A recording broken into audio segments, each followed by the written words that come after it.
Midangup si Pablo sa emperador.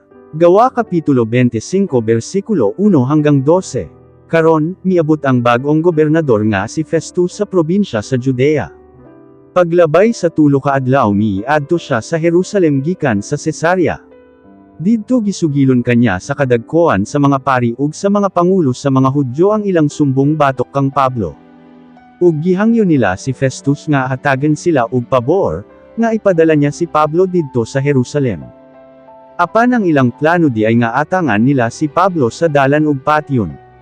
Mitubag si Festus, didto na lang si Pablo sa prisuhan sa Cesarea. Dili ako magdugay dinhi kay mobalik dayon ako didto. Busa pa uba na ninyo kanako ang inyong mga pangulo ug didto ninyo siya isumbong kon may dawtan siya nga nahimo. Sobra sa osa ka semana nga nagpabilin si Festus didto sa Jerusalem, pagkahuman mibalik siya sa Cesarea. Pagkasunod nga adlaw milingkod siya sa hukmanan ug nagsugo nga pasudlon si Pablo.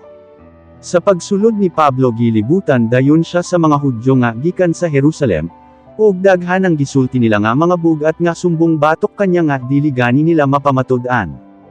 Gipanalipdan ni Pablo ang iyang kaugalingon.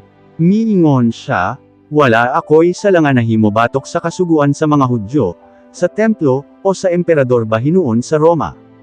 Tungod kay gusto usab ni Festus nga magustuhan siya sa mga Hudyo gipangutana niya si Pablo, gusto mo ba nga moadto sa Jerusalem ug didto ko husayon kining imong kaso? Mitubag si Pablo, ania na ako dinhi nagatindog sa korte sa emperador, ug dinhi mo ako angay nga hukman. Wala ako'y nahimo nga sala sa mga Hudyo, ug nahibaloan mo gayud kini. Kon nakalapas man ako sa kasuguan ug angay akong silutan sa kamatayon, dawaton ko. Apan kon walay kamatuoran ang mga sumbong nila batok kanako, dili ako angay nga itugyan kanila.